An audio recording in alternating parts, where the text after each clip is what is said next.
Today is Tuesday, May 21st, 2019, and we are in the Brewster Ladies Library in the historic room, and today we are talking with Geraldine, or Gerry, I prefer. Gerry. And your last name? Dugan, D-U-G-A-N. So, Gerry, what was your maiden name? My maiden name? Yeah. Was Kendall. Kendall. And I lived my early years in Harwich. Really? Then I came to Brewster in 1948. Married and came to Brewster and lived on Millstone Road. Oh, okay. In East Brewster for the first several years, and then I moved, married and second time, and moved up to Swamp Road, off of Swamp Road. Right. And so, for almost 25 years I worked at the post office in East Brewster. And then when I combined the two together, Brewster and East, and we moved to Underpass Road. Oh. So the post office did? Yes, and okay. I was the first postmaster of the combined post offices in Brewster. Oh, we have a lot to talk about. Well, some things we will, some things we won't. Oh, okay. So tell me, your first husband was a Cape Codder? Yes, he was born and raised there in Brewster. Uh-huh. And Judith's father. And his grandmother was a Nickerson, born and raised in, was he born and raised in Brewster or Grandma? Eastham, yeah. Okay. So, but they were all, Nickersons were all related in some way or another. They lived in different places, Chatham, Harwich. Right, but there were some in Brewster. Yes. Okay. So, and they had cottages on Millstone Road. These were rental cottages? They're Bayview Cottages. They were. Oh, okay. The cottages are still there, but they were sold many years ago and now are converted into condominium. So Okay. they were sold individually. But Judy's grandfather and my father-in-law first had the electric light line put in from 6A. He paid for that because there was no power line up that road. And the road had only been hard surfaced, just before I moved into town. It was a dirt road. So Millstone was probably surfaced about 1948? Well, probably in the early 40s. Early 40s. Yeah, early 40s is when they built the cottages, so that's when they had it paved, and then, of course, he had to bring the power in, so he paid for that. So there probably wasn't much on Millstone. There was absolutely nothing beyond the cottages all the way to 137, not even, the only things that were there, and they weren't on Millstone Road, was the entrance to Nickerson State Park, and they had a barn up there. And that they used that road to get to the barn. But there was no main entrance off of 6A to the Nickerson State Park. Oh, okay. So the main entrance into what we think of as Nickerson State Park was off Millstone. That's where all the workers and everything went. Oh. But it didn't take long, before when they started to really expand and have people for camping and so forth, that they had the entrance on the 6A. So what was this barn for? Well, it's all their equipment. Equipment, not animals. Once the state took that over, right. Of course, then they had a crew that worked there. So were you living on Millstone when I the did. great developments I happened? lived on Millstone, but I was part of the cottage colony. But no, then of course I moved from there up to Swamp Road in Brewster. Tell me what Millstone Road was like. Was it wooded? Was it open fields? All wooded. All wooded. From the cottages all the way up was all woods, both sides of the road. Both sides. I had heard that there were well, it's Blueberry Pond. I had heard that there were blueberry farms or bushes or. Over on the Blueberry, I call it Blueberry Hill, which was part of the Nickerson estate. Oh. Actually, East Brewster, from the Foster Block all the way down to, well, where Lorino's is now, but used to be Lee's Four Aces. And that was almost all owned by the Nickerson family, one branch or another, all along 6A. It never got developed until after it was sold off. I didn't realize that the rest of Millstone on the west side, that was all Nickerson property too. Over in back of our house, what we called the valley, because it was a glacier deposit thousands of years ago.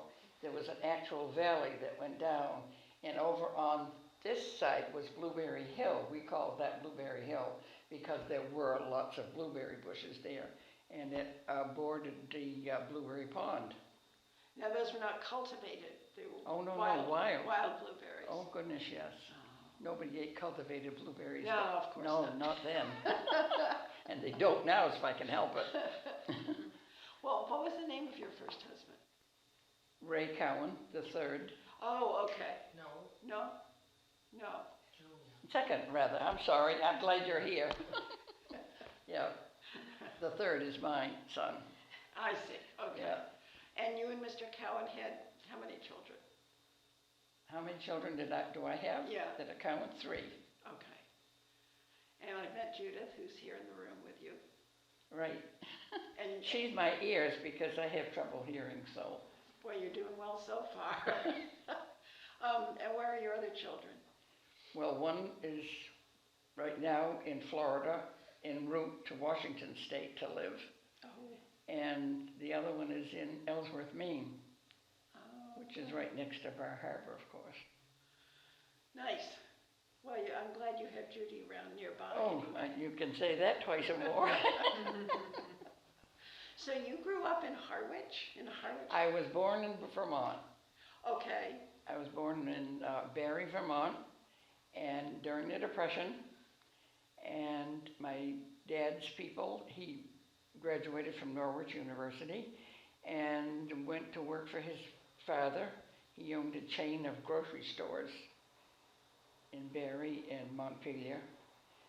At that time it was a very thriving area because of the granite quarries there, and there was a large Italian population. They, of course, are stone cutters.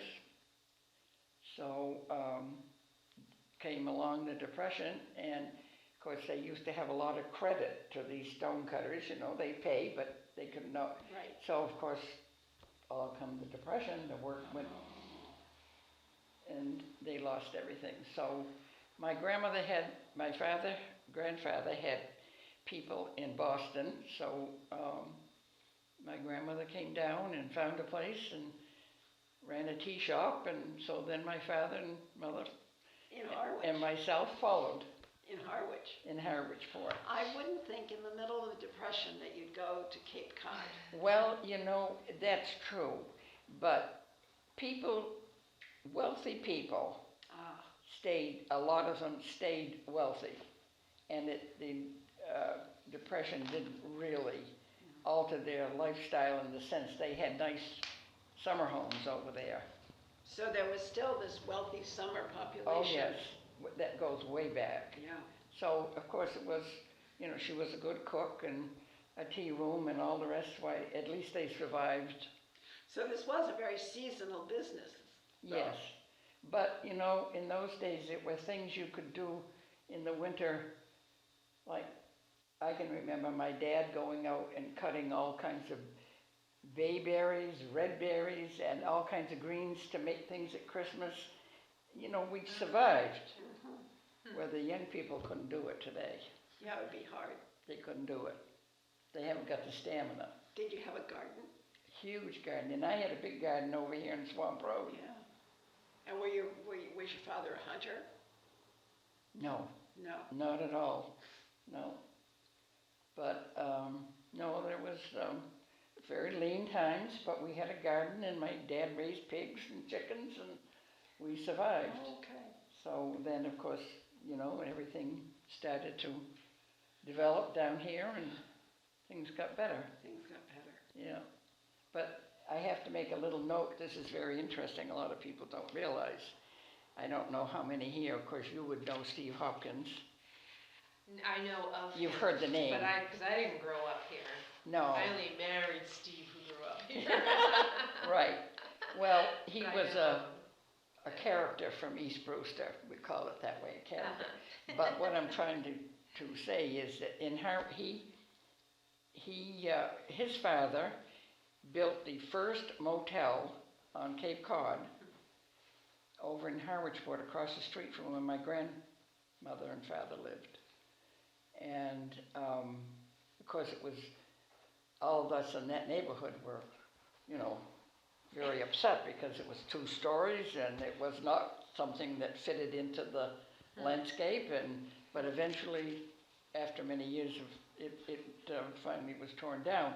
But after that, then Steve was big enough, so he and his father built the cottages that used to be along the beach. The Hopkins cottages. Yes, and the ones down, of course, at Crosby got torn down after a while. Mm-hmm. But yes, they are the ones that started and of course, Steve's grandmother, great aunt, lived next door to the Fice and Savings Bank. It's a bakery and gift Bakery, shop now. yeah. Right, the Hopkins house. Yeah, that used to belong to Steve's aunt. Yes. His father's sister. Did you know this woman? Oh, yes. So you see, the roots actually were in Brewster, East Brewster. Yeah. But they did branch, like I say, to Harwich and built the first motel on Cape Cod. Well, just tell me, what was the name of your grandmother's tea shop? Oh, no, that's going too far. I'm just curious. Okay, what was the name of the motel that? I couldn't tell you that either. See, I was only like You were a little child, yeah. 8 and 10 years old, even if that old, maybe 7 and 8 years old, and that doesn't. So, okay, so when you're living on Millstone, raising children, did you have outside work at that time? No. No. You were busy. I didn't go to work until, I guess you were what, 4, 5, 6? Yeah. So, and of course on the corner of Millstone used to be a big, 2 or 3 big 2-story chicken houses there that belonged to Gardner Chase. Yep. And they used to they were frying chickens, and that only 1 year that he couldn't get the guy to come soon enough, so they started to lay eggs. And he used to sell them for 50 cents a dozen, just to. Sounds good now, doesn't it? Yeah. So of course eventually all those got torn down. Yeah. But it was it was an interesting time in Brewster because things were still rural, everybody, and in the post office, of course, I worked the longest time at the East Brewster Post Office, which was Foster Square. Now I don't know what they call it because they've got that huge, great big gas station there, and to me, East Brewster isn't East Brewster anymore. Yeah. So, it doesn't have that village feel. Yeah, little suburbia. Yeah. And like I stated here, I jotted down a few things, and one of them, the arrival of Ocean Edge changed the character of East Brewster. It became more commercial and, like I say, suburbia. Yeah. I mean, Well, now Ocean Edge was there. I mean, it had been the Nickerson home, and then it had been La Salette, the La Salette fathers. That's correct. But that didn't impact the town. Oh, no, in not that at way. all. Not even, she could ride her bicycle when she was 8 years old from Millstone to the post office to tell me that she was home and okay and might not pass 5 cars. So, it's, no, La Salette, of course, the Nickerson sold it to La Salette. Right. And they were, very good neighbors. And from our kitchen window on Millstone, of course, there were no trees, you see, all the way to the beach. what there was there was scrub pine. And we could see the cows in La Salette used to bring across 6A into the field there where the Chatham Bars Inn now has their Yes. big gardens, and to graze in that field. So, So the La Salette fathers raised, it was sort of a farm. that oh, they it had. was. Yeah, well, there was a lot of seminarians there. Yeah, I don't know if you knew Father Pat or not, but he became a very well-known singer, you yeah, might say, that's right. of their music, and became the head of La Salette in Attleboro, Oh, the yeah. shrine. Now, I don't know if he's retired or not, but he would be up there in years now anyway. Sometimes. So they had cows that they drove across 6A into the field where the Chatham Bars farm is now. That's right. Did they raise vegetables, things also? To survive themselves, yes. So they pretty much were self-supporting? Very Or- much so. Yeah. Interesting. Yeah. So, it was, and of course, after my father-in-law, Judy's grandfather, was caretaker there of that estate, of where Ocean Edge is now. So when La Salette took it over, he stayed on because he knew the workings Sure. for a period of time. And what was his name? He was Ray Cowan. That was right. Okay. And then there's a junior, and then Yeah. there's a third. Yeah, Okay. yeah. Okay. So, and we were very good friends with Frances and Sam Nickerson. Were you? Very. She used to go up and stay with. They had a son the same age, Uh-huh. and my son all would go up there and play together, and we were all, like I say, the town, that end of town was like a big family. I have heard that this East Brewster village was a tight-knit community. It was, because the west part of town was more scattered. Yeah. The only real center was Donald Owen's store, Right. and other than that, it just didn't. Now, there's not a church in East Brewster. The Catholic Church. Oh, yes, of course. That was the first Catholic church in town, and it was only open in the summer because it wasn't winterized, and people that were Catholic had to go to West Harwich to that Catholic church. Oh, And at that time, of course, it didn't warrant a year-round church because there was only 2 Catholic families in town. But the one that started, the Our Lady of the Cape, was a priest there at East Brewster, yeah. and one of the nicest priests you'd ever want to meet. He was absolutely a gem. He was friendly with everybody. It didn't matter what your religion was. And of course, the other thing is when I came to Brewster in 1948, there were only 800 people in town, cats, kids, chickens, everything, 800 people. And it didn't really start to expand until they put town water in. That's, yeah. Because there is such, in the town, there's a large rock ledge that would not allow a regular well driller to go through it. Oh, really? So they could not develop that land. In East Brewster or anywhere? Well, mostly in the east part of town. Uh-huh. And so therefore they were able to put town water in, and of course what happened? It was just like overnight. Yeah. It grew. Well, they first put town water down along the north side, along the shore, because the water was so bad there. Is that right? I think so. Yeah. But South Brewster was the real That's right. bad part of the ledge that they couldn't go That's through. right. That's right. And as soon as they opened up Freeman's Way and... Oh, yes. Just, Yes, it yeah. did. Yeah. So when you were raising your children, you were up on Millstone. Up until 1960, Okay. and I moved to the location I last lived in. So did your children went to the Brewster School? Oh, yes. Yeah. And, Yeah. and how did they get there? The bus. There was a school bus. Yeah. Oh, yes. Yeah. And do you remember how many grades were in the Brewster School? Was it through 8? I think Through so. 8? Okay. I think so. Yeah. Yeah. And then we had graduation, of course, and then they went to Orleans. They went to Orleans High. And then, of course, when we had the split where half went to, of the graduates, I mean, the high school went to DY and the other, You could choose which to go to. yeah, that was very Yeah. controversial.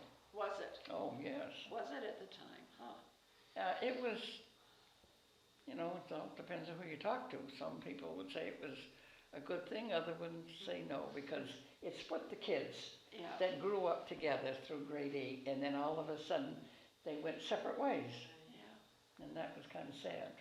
But that was the will of the people, so we had to go along with it. Right. Was your family a church-going family? We went to Baptist church right next door, Okay. yeah. And so your children all grew up in the Baptist church? Mm-hmm. I had an interesting background, though. My mother was Episcopalian. My father was a Congregationalist. I was married in the Episcopal church. First time, second time Unitarian, and ended up in the Baptist church. Now, you don't get much more diversified than that. That's very ecumenical. Yeah. So, but you see, my mother being Nova Scotian, she was Episcopalian. Not a lot of Episcopalian churches. Well, I guess there are some, aren't there? A few, Yeah. yeah. So when did you move to Swamp Road? When did I leave it? When did you move to Swamp Road? In 1960. Okay, and you'd Well, married... no, I'm sorry. 64. Okay, and you married Mr. Dugan? In 1960. And this is Arthur Dugan. Yes. Now, I want you to tell me again, there are different Dugan families in this town, or different, so how are you related to any, or how was your husband related to any of these various names? Well, of course, now they're all gone except the daughter in Chatham. I can't remember her name. Diane. I should remember. Diane and Dion are the only two left. But their father was a brother to my husband's father. Okay. Their father, my husband's grandfather, came from the Azores. Really? And stayed here, but he also traveled to California because of the gold rush. Oh, yes. And then he came back to Brewster and raised cranberries and used to take carloads to New York. He had a lot of cranberry bogs. And he himself would drive them to New York? No, on the train. On the train, Yeah. sure. Streetcar, Yeah. railroad cars. But he traveled with them? Mm-hmm, Yep. yeah. And what was his name? Dennis, the same that as was his it? son. Oh, okay. Mhm. Okay. Yeah. And his grandmother was a school teacher from Ireland. Oh, really? A lot of, as you know, if you go into the history of a lot of these places, like the Considine House, a lot of the Irish school teachers came here in the summer to work, and a lot of them stayed in that, and Arthur's grandmother was one of them. And then Lillian Callahan's mother was an Irish immigrant. Oh, let's go with it. And the Crowells up on Tubman Road. She was also an Irish teacher that came to work for Clara Considine at the Considine House. So.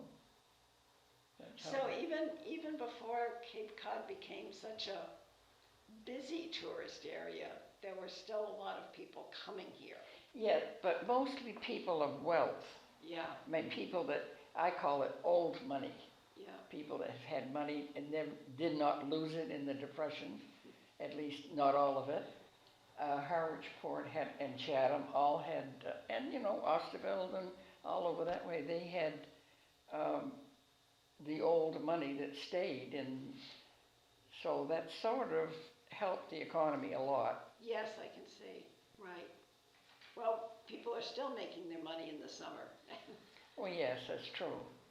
So not quite, maybe not quite as easy, or it takes a large, this was the old money, now it takes this many to make what this money. Yeah. You know what I mean? It takes a lot more people to make the To make same, yeah. yeah.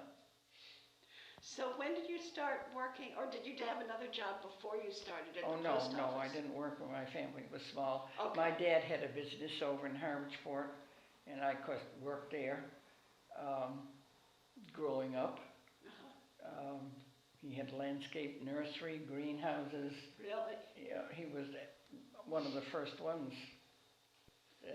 And I have one thing that I'm very proud of. He was the one that introduced the first hydrangea to Cape Cod.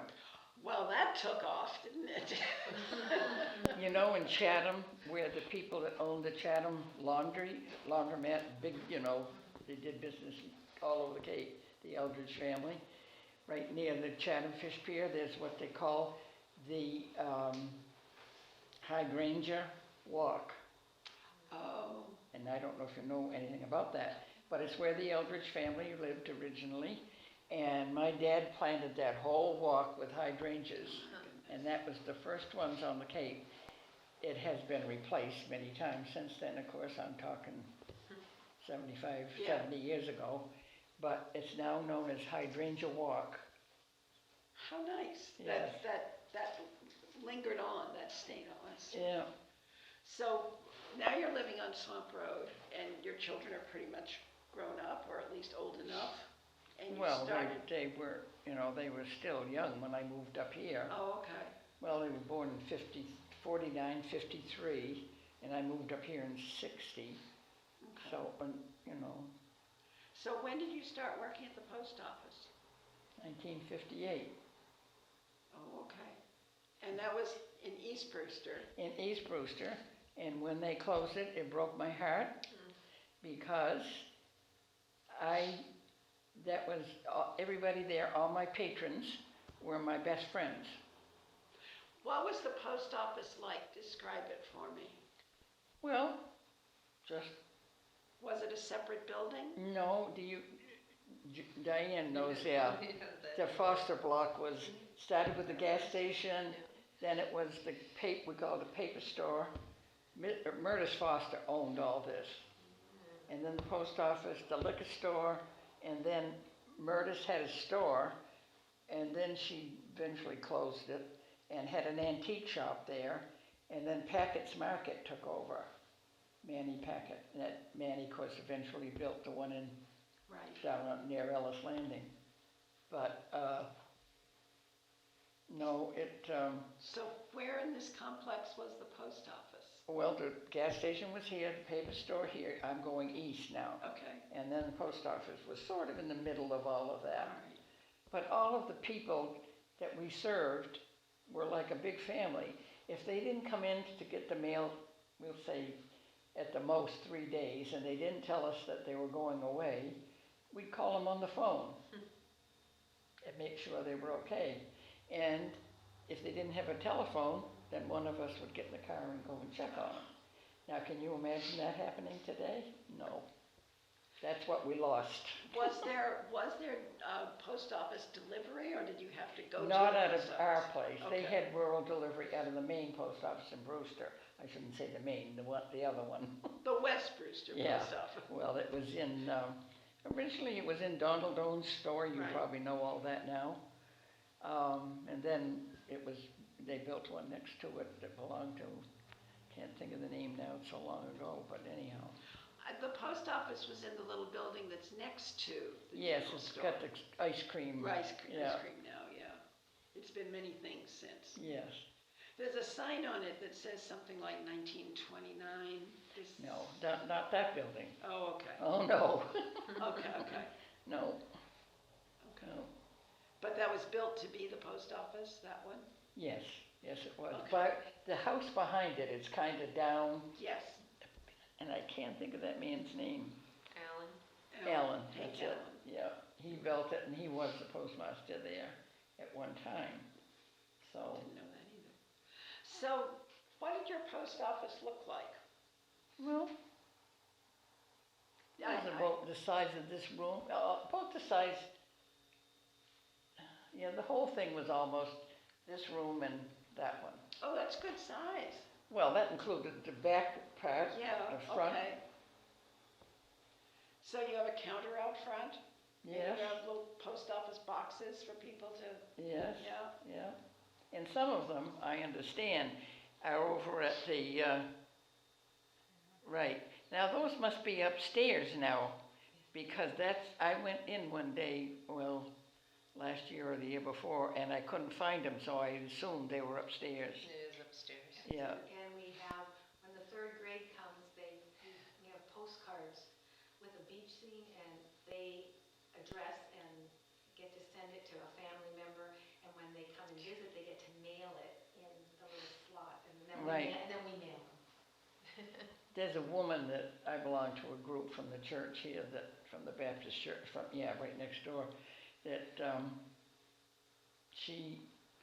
I don't know, you've heard of Mitchell Lane. Yeah. You know, that's where Earhart lives, down in that area. Well, her father owned all of that land in back there, and is now, of course, many years gone, and he built the first cottages down in there that they've sold and built trophy homes. Of course. So she goes to the same group that I do, and it was her father that did this, built all these down there, Mitchell Lane. She was Ann Mitchell, and I don't know what her name is now, I forget. Anyhow, she said to me when I said, "Oh, I knew your father well." I said, "He was a tall man." "Yes," she said, "he was." And I said, "I know exactly where his mailbox was."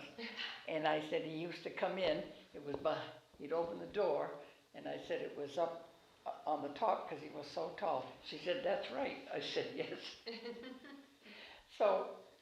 So many of those people, you know, the special little things that Yeah, you get to know people well. you get to know. I knew people well. I mean, Sam Nickerson, because he'd come in the morning because they have to come get the newspaper, the Wall Street Journal. They want it before I'd even get the bag open, and then and I say, "Good morning, Sam." Morning. Wouldn't even open mouth. Morning.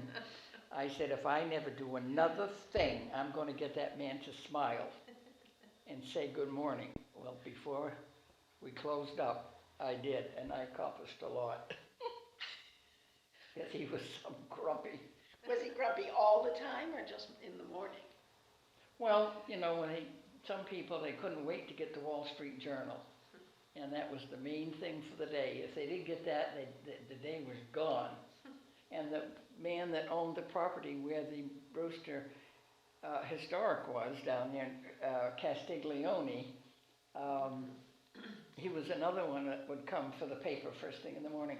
But he was a character, and you folks didn't know him, I'm sure. But he would come in, he'd have holes in his T-shirt. He looked like a ragamuffin.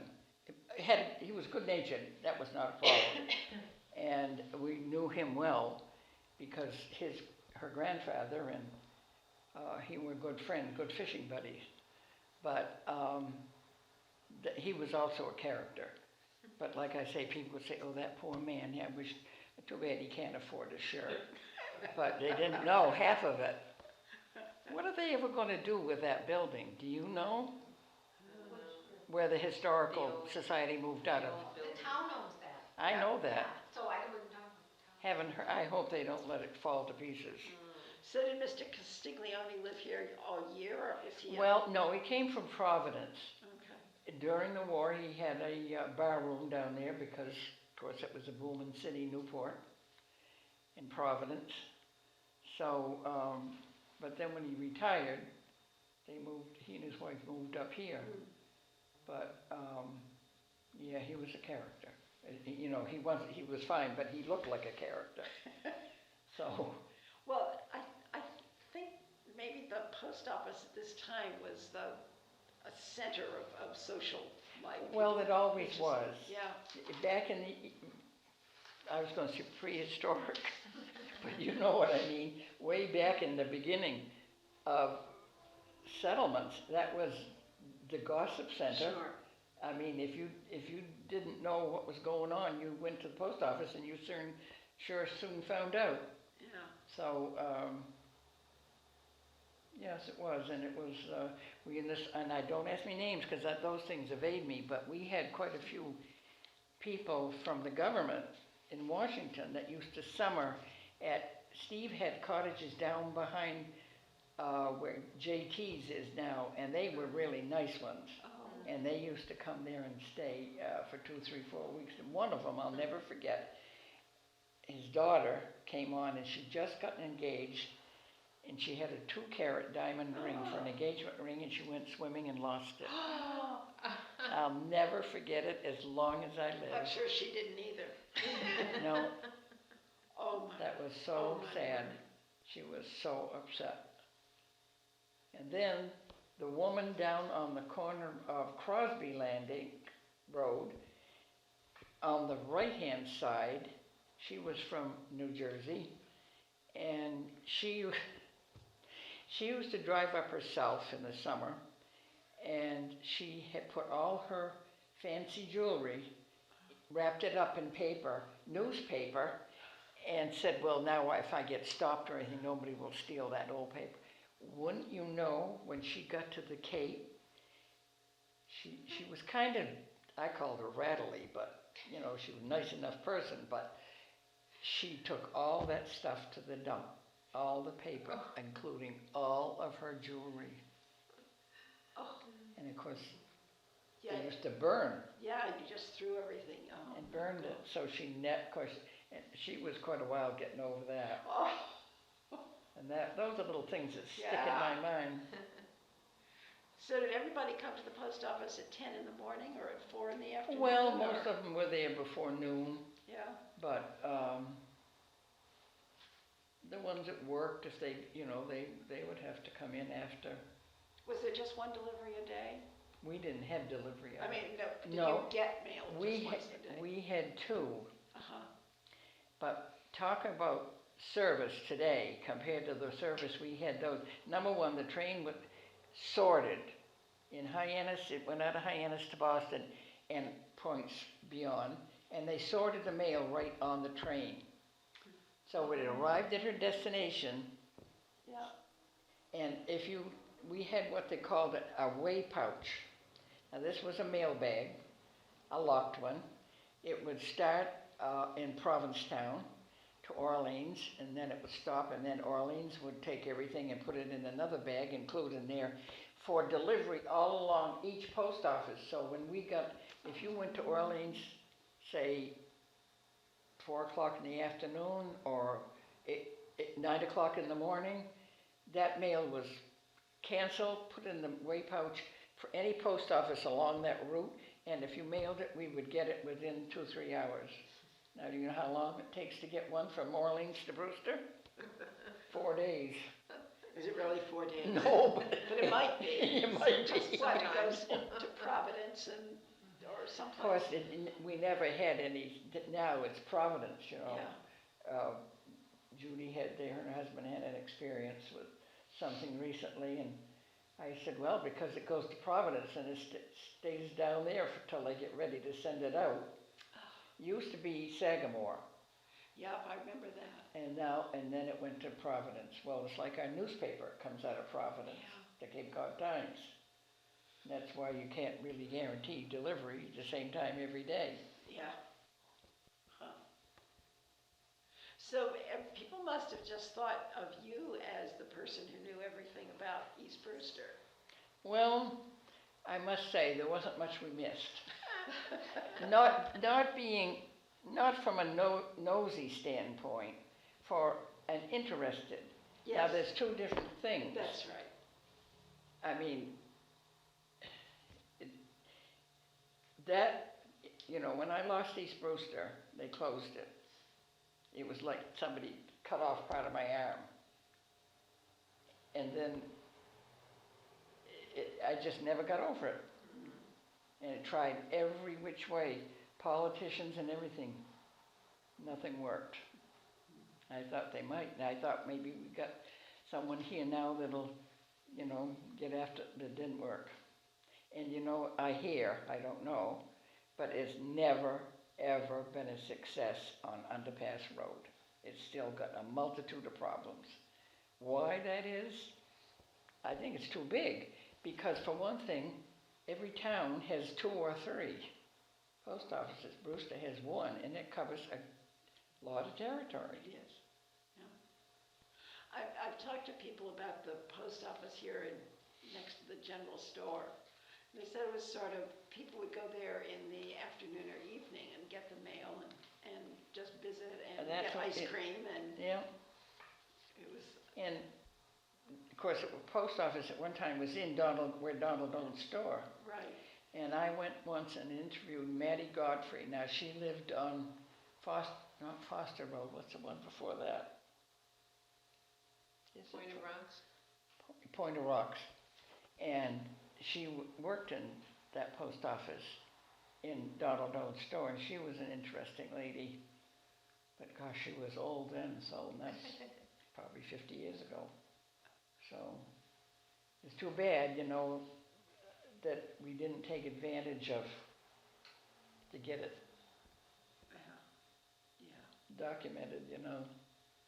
Well, I get the impression that it may be even earlier than the time you're talking about, that Brewster relied on itself. If someone had troubles, people gathered around to help. Did you Oh, I think have so. that strong community kind of feeling then? That's true with all of Orleans, Eastham, all the way to Provincetown, same thing. Even stronger in Provincetown, because a lot of them were immigrants from Portugal or some of the other islands. So they felt it was a much tighter knit community down there. I mean, ours was, but not quite as, because there was a lot of imports. I call them washer shores. Yeah, well, we all are, or many of us are.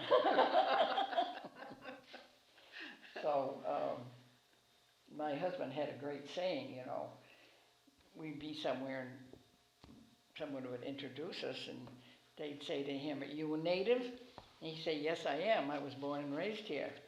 And my father was, although his mother came from Maine. Then they turned to me, and before I even could get my mouth open, he'd say, "No, she's not." I never got over that. After a while, I was mad at first, but after a while I laughed and I said, "Yeah, that's the way it is." "No, she's not." I can hear him as plain as day. So. Was it more or less an egalitarian society? Did you have really different types of people? I mean, you knew East Brewster. You knew what it was like. And the Nickersons were sort of high on the scale. Right. But did you get the feeling that people separated themselves out, or were? No, they didn't. I say that because we used to have card parties at what's now Council on Aging, because it was now, you know, first it was a town hall. They had town meetings in the day. Yeah. And I used to go in the daytime, and there were maybe 75 people at the very most in the day, because people worked. But you know, a lot of those people would get things passed in the day when nobody else would be there. There were always some characters around. Lots of them. Harry Mutt. Yeah, you've heard stories about Harry Mutt. And Steve Hopkins would go together to the town meetings. They'd stand up there. The both of them had a very large stomach. And they couldn't button. They could only button it as far as here. And this part was like this. And his stomach was hanging out in the town meeting. Those are things I first saw when I came here. Yeah. Of course, I'd never seen that we never had that kind of thing in Harwich. It was a little bit different. I mean, they were characters, but these two were, I don't think anybody that knows anything about those stories will ever forget them. They were really, but anyway, that's And of course, there was a dairy farm, you knew that, on Millstone Road. I'd heard that. Then when you said it was all trees, I wondered. Well, it wasn't on Millstone itself, you had to go in off of the road. Okay. It's in where the horse thing is Oh, now. all right, yep. And that Woodsong. was, Woodsong, right. yeah, Ollie and Alice Lund. Lund. And they used to deliver the milk, they delivered all over town. And that was quite a, a thing for us locally. And of course you knew that was asparagus farm down behind the Brewster Ice House. No, I didn't know that. Oh my goodness, I found something. Well, the Hoopers, Yeah. the two Hooper boys that used to be in charge of the state park, and Ellen, now would that be her great-grandfather? Yes, her great-grandfather. That was a big asparagus field there. And the Hooper house is the one where all those trucks are parked. Oh. The big white house right next to the restaurant. The old Hooper house. Amy, the grandmother, was a school teacher, I believe. And and anyhow, out behind there, that whole field where the ice house is, Rolly Bassett, where he lives out back there, was all a huge asparagus field.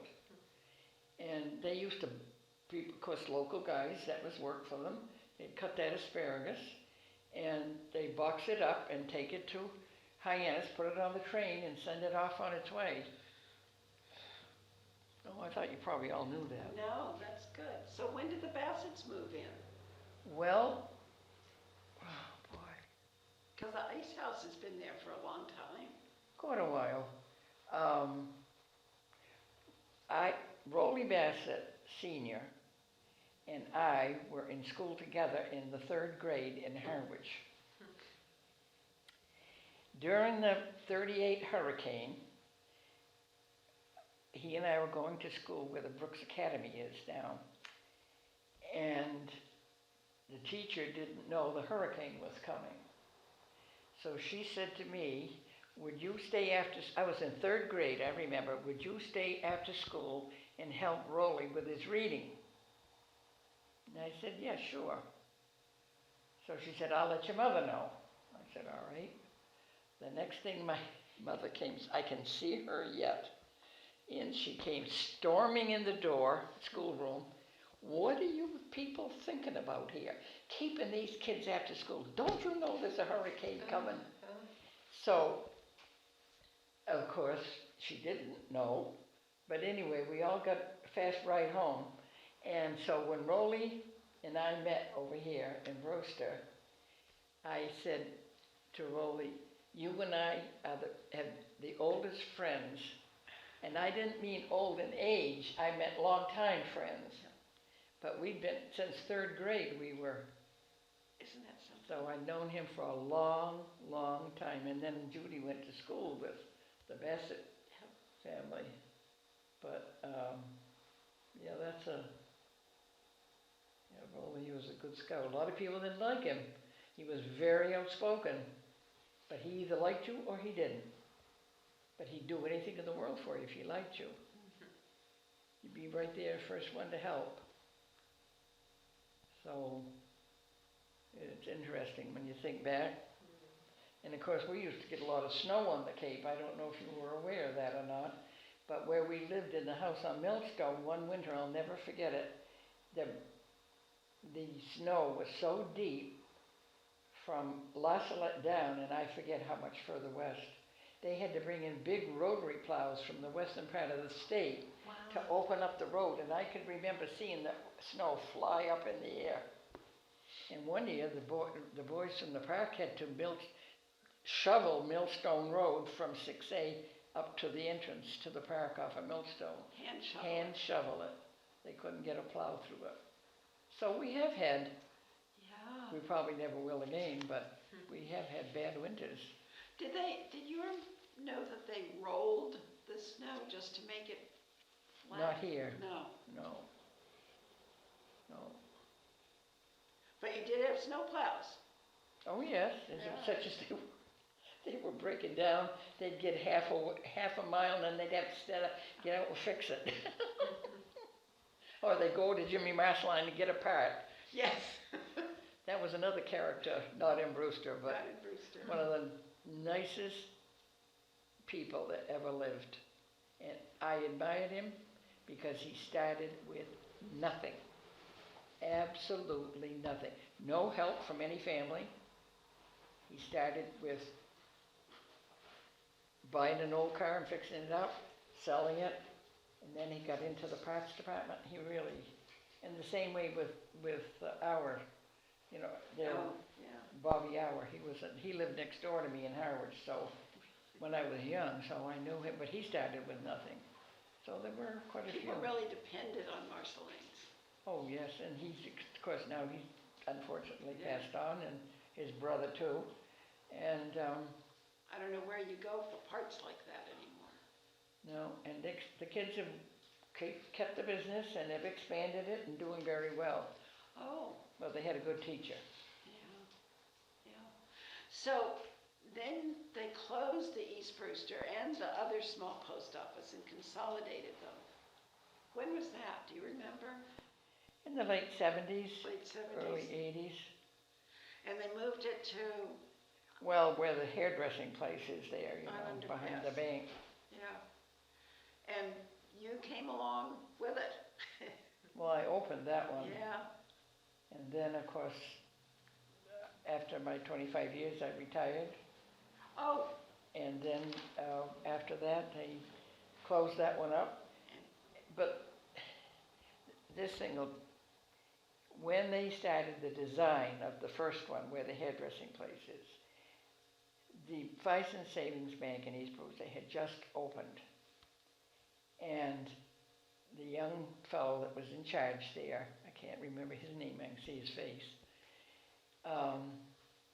I said to him, they gave me the job of trying to figure out how many people the two offices would handle.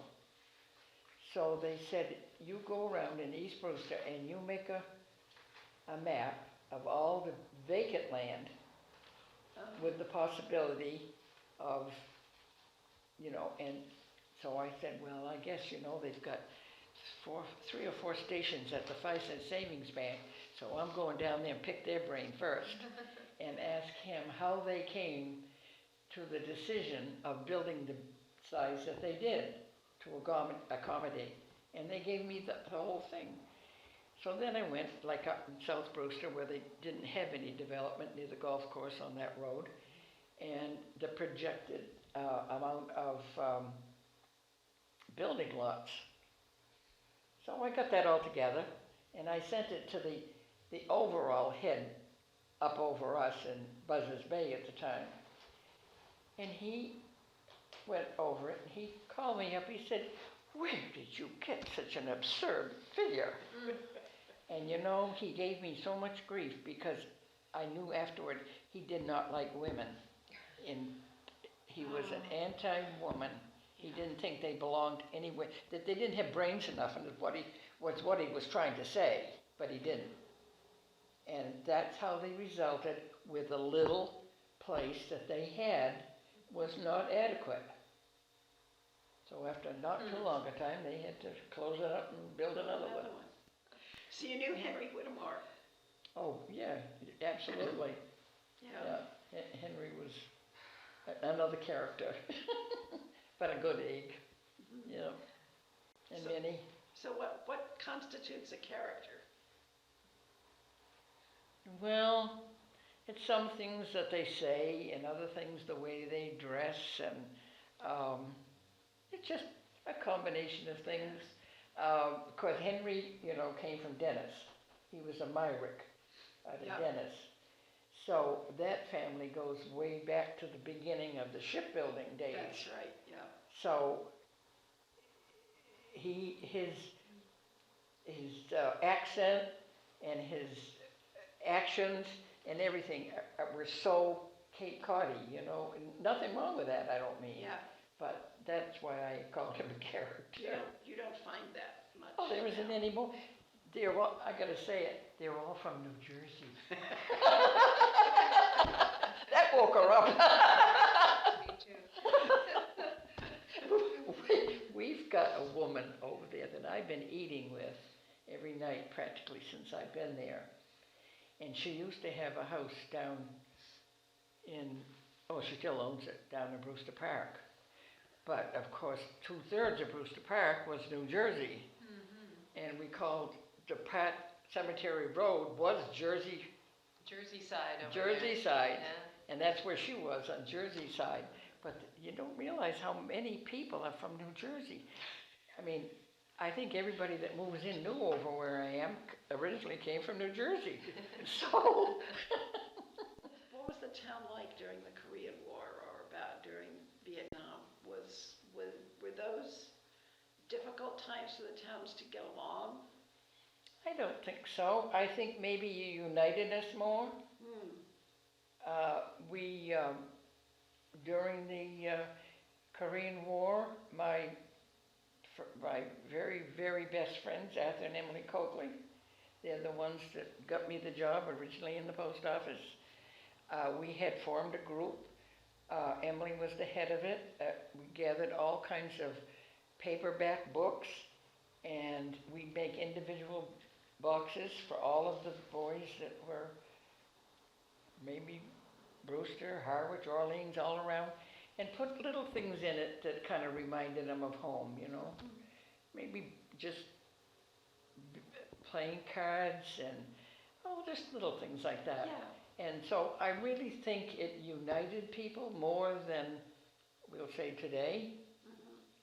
They were all working for the same cause. We probably knew the men who had gone over there too. Oh, yes, but not all of them. Some of them were relatives of local people Yeah, that we never had met. okay. But they asked if we, would add them to the list, and Emily would take charge of getting a group together to pack the boxes, and then we'd bring them and mail them at the post office. And I forget now where we got the money for the, I think that was contributed too for the postage. Another interesting place is where the corner of Foster Road, the restaurant, Chillingsworth. That had an interesting background. Of course, that originally was owned by Sea Pines. Oh, I didn't know that. The lady she ran a guest house there, but she was part of Sea Pines. And then Bob Stevenson bought it and started the restaurant. And there was another very nice man. They used to do a lot of work for interior work. They used to ship at the holiday times different displays that they had made for their, who owned the big railroad there in Pennsylvania.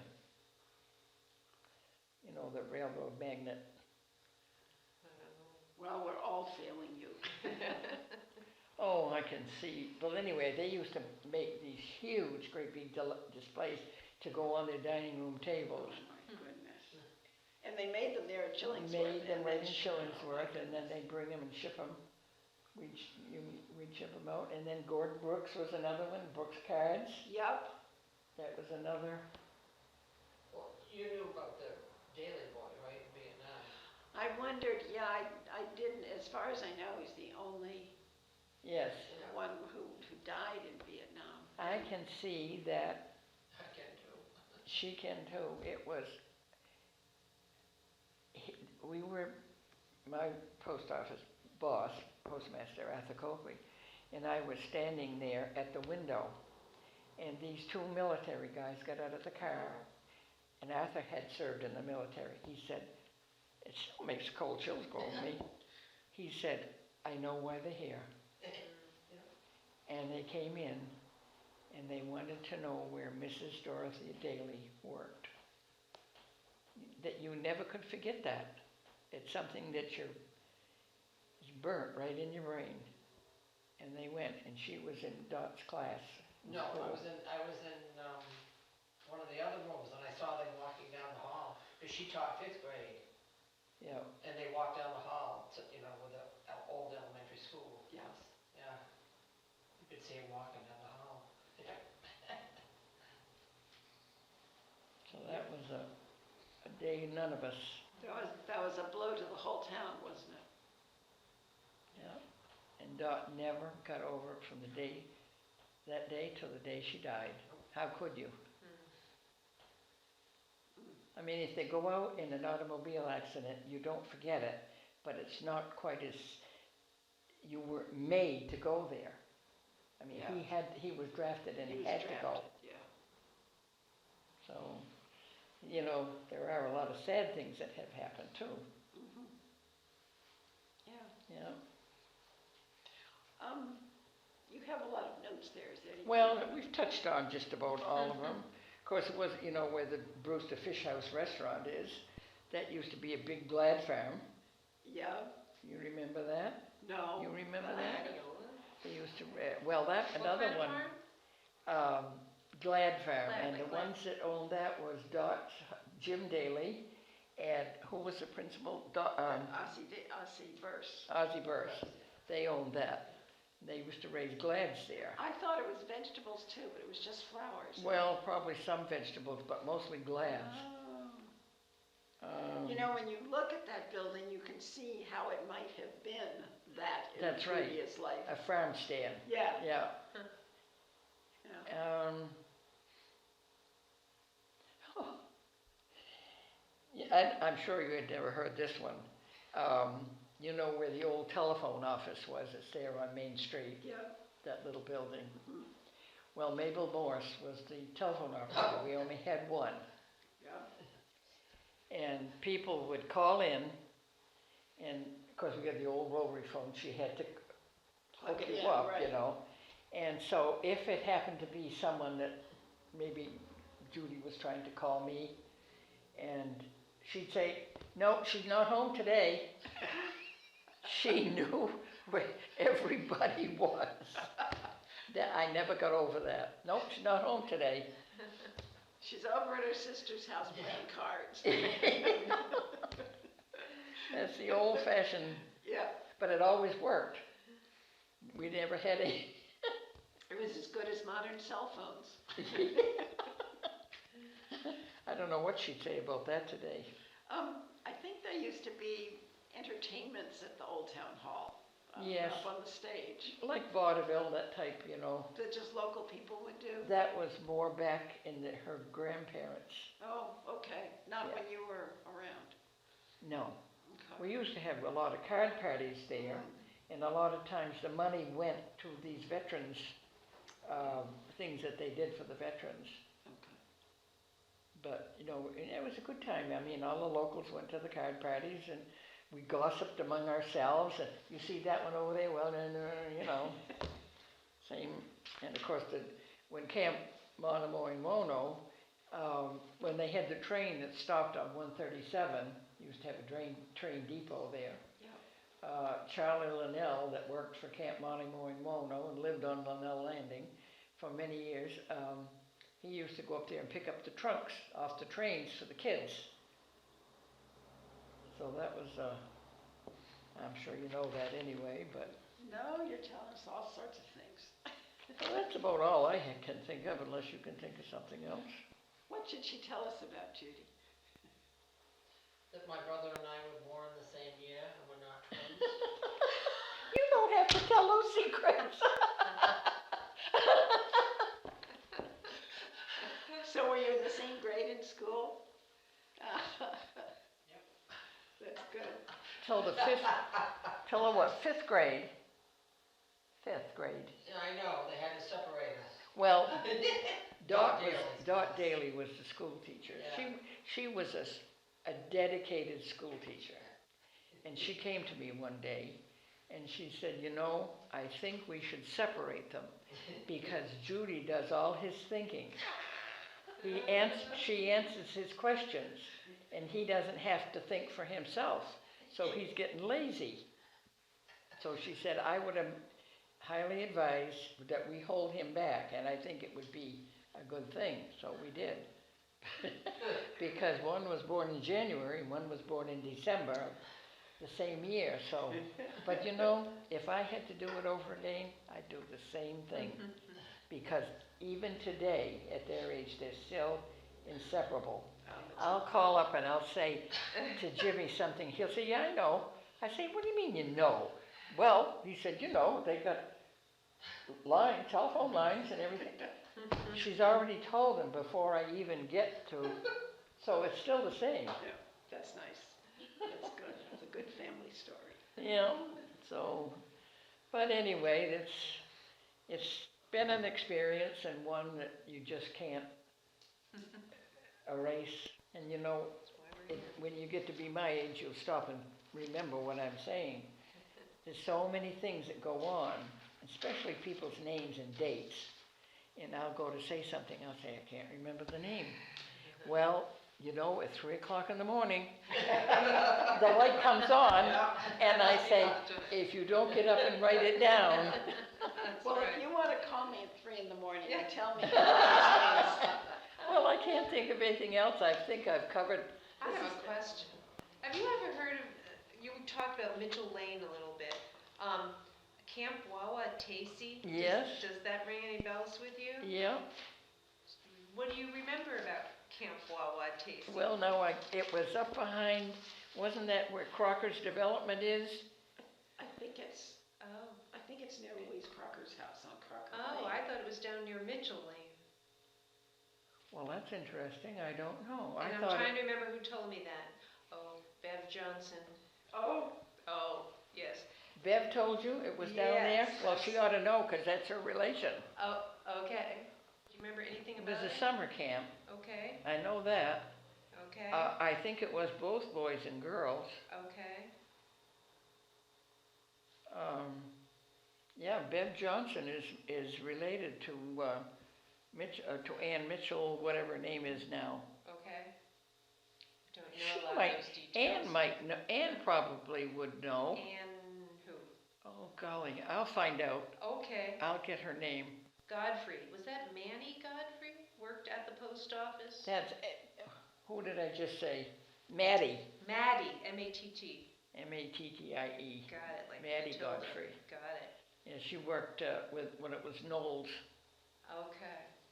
And she worked in Noel's store Yeah. before And- Donald Dome. Yeah, it was a post office, and she worked there. Okay. and what hurricane would that have been? 38. I was wondering about that. Hurricane of 38. Okay. 1944 was worse. Oh, really? Yeah, Really? a lot worse. I was in both of them, of course. And I went down with my father and I to Pilgrim Road in Harwichport, which goes right by the Pilgrim Church there to the beach. And we saw a house floating out to sea. That was a bad one in 44, and I got stung because, you Oh, know, the wasps. it blows the bee's nest out of Right. the trees, and they were wild, and I got both arms. Wow. I'll never forget that hurricane. And then Dad had greenhouses, and he was in Chatham at the time, because he worked for the Navy down there at what used to be the RCA, that used to Right. belong to the Navy. They took that over, right. and he was working down there, and we could hear the glass on the greenhouse go crash. Oh, my goodness. So, yeah, I lived through some exciting times, Thank goodness. and a lot more I probably forgot about.